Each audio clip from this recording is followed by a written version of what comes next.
नमस्कार, स्वागत है आपका साधना न्यूज में। मैं पुलकित सक्सेना आप लोग के साथ आइए नजर डालते हैं राजस्थान की तमाम बड़ी खबरों की ओर। लेकिन उससे पहले मैं आप सभी को बता दूं कि बाड़मेर के अंदर एक 15 साल की मासूम के साथ में गैंगरेप की घटना का मामला सामने आया है, जिस पर बालिका के मुंह पर कपड़ा ठूसा और लड़की को घर से उठा करके ले जाया गया और उसके बाद में उसके साथ में गैंगरेप की वारदात की गई है।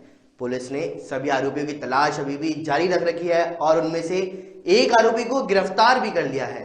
साथ ही आपको बता दूं कि उसके बाद भी वह आरोपी नहीं रुके और उन सभी ने दुष्कर्म करने के बाद में उस बालिका की हत्या कर दी है। तो आइए नजर डालते हैं पूरी रिपोर्ट की ओर। बाड़मेर जिले के शिव क्षेत्र के एक गांव में 15 वर्षीय बालिका के साथ गैंगरेप और हत्या की वारदात हुई है। आरोपी खेत में लेकर के गए, इसके बाद वहां 4 लोगों ने उसके साथ गैंगरेप किया। इसके बाद गला रेत करके बच्ची की हत्या भी कर दी। घटना के बाद आक्रोशित लोगों ने हंगामा और विरोध प्रदर्शन किया है और शव को शिव अस्पताल मोर्चरी में रखने के दौरान ग्रामीणों में आक्रोश भी फूट पड़ा है। वहीं बात करें तो बाड़मेर जैसलमेर हाईवे को जाम कर ग्रामीणों ने प्रदर्शन भी शुरू कर दिया है और पुलिस और जनप्रतिनिधियों के आश्वासन के बाद में जाम खुलवाया गया। बालिका अपनी मां के पास ही दूसरे झोपड़े में सो रही थी। उसके पिता इस दुनिया में नहीं हैं और पुलिस के मुताबिक बदमाशों ने इसी का फायदा उठाते हुए मुंह में कपड़ा ठूसकर बालिका का अपहरण खेत में लेकर के गए, जहां उसके साथ गैंगरेप करके हत्या कर दी। पुलिस ने खेत मालिक गोपाल सिंह पुत्र डूंगर सिंह को हिरासत में भी ले लिया। शेष आरोपियों की गिरफ्तारी के लिए बाड़मेर एसपी आनंद शर्मा ने ग्रामीण थाना शिव, नागाड़ा, गिराव व गडरा रोड थाना पुलिस टीमों को गठित किया है और इसके बाद आरोपियों की तलाश अभी भी जारी है। वहीं आपको बता दूं कि अस्पताल में धरने पर ग्रामीण भी बैठे हुए हैं। गैंगरेप के बाद में नाबालिग बालिका की हत्या के मामले में सैकड़ों लोगों की भीड़ शिव अस्पताल में धरने पर बैठ चुकी है। लोगों की मांग है कि पुलिस नामजद आरोपियों को तत्काल प्रभाव से गिरफ्तार करे। एसपी आनंद शर्मा ने यह भी बताया कि मुख्य आरोपी अशोक भील को देर रात गिरफ्तार कर लिया गया है। दूसरे आरोपियों को भी जल्द गिरफ्तार कर लिया जाएगा और पुलिस पूछताछ में मुख्य बोहल धोरीमना निवासी अशोक भील ने बताया कि उसके एक अन्य साथ खेताराम निवासी मालपुरा के साथ मिलकर के यह पूरी घटना की गई है। पुलिस अब खेताराम को गिरफ्तार करने में भी जुटी हुई है। राजस्थान आयकर अन्वेषण शाखा ने चालू वित्त वर्ष का सबसे बड़ा छापा मारा है। आयकर विभाग के 3 बड़े कारोबारी समूह पर छापे में विभाग के अधिकारी और कर्मचारियों के साथ बड़ी संख्या में पुलिस बल को शामिल किया गया है। ज्वेलरी और रियल एस्टेट सेक्टर के कारोबारियों पर मारे गए छापे में करोड़ों रुपए की काली कमाई उजागर हो सकती है। विभाग को मिले इनपुट में भारी संख्या में कैश भी बरामद होने की संभावनाएं हैं। विभाग कारोबारियों के आवास, दफ्तर सहित 28 ठिकानों पर दबिश दे चुका है और कोविड-19 के दौरान आयकर दाताओं और कारोबारियों को राहत देने वाला आयकर विभाग अब छापेमारी के रुख पर चल रहा है। चालू वित्त वर्ष की सबसे बड़ी कार्रवाई की जद में प्रदेश के 3 बड़े कारोबारी समूह आए हैं। इनमें Gokul builders and colonisers, silver art के नवरत्न अग्रवाल सहित चौरड़िया सिटी में छापेमारी की गई है।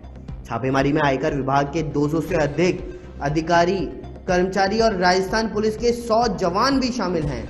आयकर विभाग की अन्वेषण शाखा ने कारोबारियों के 28 ठिकानों पर दबिश दी। कार्रवाई का दायरा अन्य ठिकानों पर भी बढ़ाने की पूरी संभावना है, जिससे अन्य खुलासे किए जा सकें। गुजरात के अंदर एक बड़ा हादसा देखने को मिला है, जहां पर सूरत से 60 किलोमीटर दूर कोसांबा इलाके में डंपर ने 20 लोगों को कुचल दिया। इनमें से 15 की मौत हो चुकी है। पुलिस ने बताया कि सभी मजदूर थे और राजस्थान के बांसवाड़ा जिले के ही रहने वाले थे। हादसा कल रात को किम मावंडी रोड पर पालोड गांव के पास में हुआ है। फुटपाथ पर सो रहे लोगों पर डंपर चढ़ गया है और 12 लोगों की मौके पर ही मौत हो चुकी है, जबकि 8 को गंभीर हालत में अस्पताल लेकर के जाया गया है। सूरत के सरकारी अस्पताल में इलाज के दौरान 3 और लोग घायलों ने दम तोड़ दिया। हादसों में बांसवाड़ा के भगतपुरा गांव के 5 लोगों की मौत हो चुकी है। ये सभी एक ही परिवार के बताए जा रहे हैं। तो वहीं गराड खोर गांव के पास एक परिवार के 3 लोगों की मौत हुई है। बाकी मृतकों में डोलपुरा, माल और भीमपुरा गांव के लोग भी शामिल हैं। हादसे में मारे गए 15 लोगों में 10 की पहचान हो गई। तो इनके नाम सफेसा, फ्यूसम, शोभना, राकेश, दिलीप ठाकरा सहित कई लोग शामिल हैं। वह सभी सो रहे थे और हादसे के बाद लाशों के ढेर के बीच बच्ची के रोने की आवाज सुनकर के पुलिस ने उसे रेस्क्यू किया और तुरंत अस्पताल भी पहुंचाया है। और बच्ची के माँ पिता की मौत हो चुकी थी।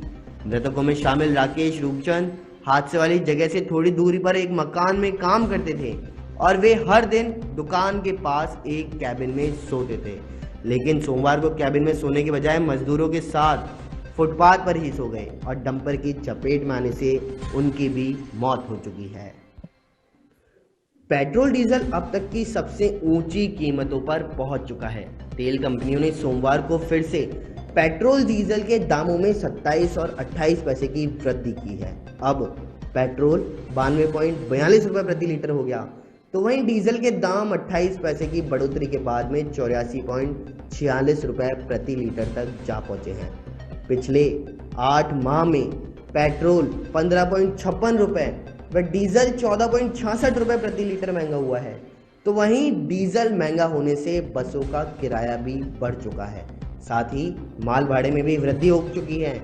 डीजल के बढ़ते दामों ने सबसे ज्यादा ट्रांसपोर्ट्स व व्यापारियों को परेशान किया हुआ है, जबकि पेट्रोल महंगा होने से गरीब तबका और मध्यम वर्ग प्रभावित हो रहे हैं। राजस्थान में 9 साल बाद भी पंचायती राज एलडीसी भर्ती पूरी नहीं हो पाई है। अब तक 10,000 से ज़्यादा पदों पर नियुक्तियां हो पाई हैं। ये एलडीसी भर्ती कई बार कोर्ट कचहरी में भी अटक चुकी है, जिस कारण लगातार इस भर्ती में नियुक्तियां नहीं हो पाई। एक बार फिर से अभ्यर्थियों ने सरकार से गुहार लगाई है कि जल्द से जल्द भर्ती का परिणाम जारी किया जाए। 2013 में कांग्रेस सरकार ने 33 जिला परिषदों में एलडीसी के 19,275 पदों के भर्ती निकाली थी। इनमें अभ्यर्थियों और संविदा कर्मियों को सीनियर सेकेंडरी परीक्षा में प्राप्तांकों का 70% वेटेज दिए जाने और अनुभव के आधार पर प्रतिवर्ष 10 बोनस अंक, अधिकतम 30 अंकों का वेटेज देने की पात्रता का प्रावधान किया गया था।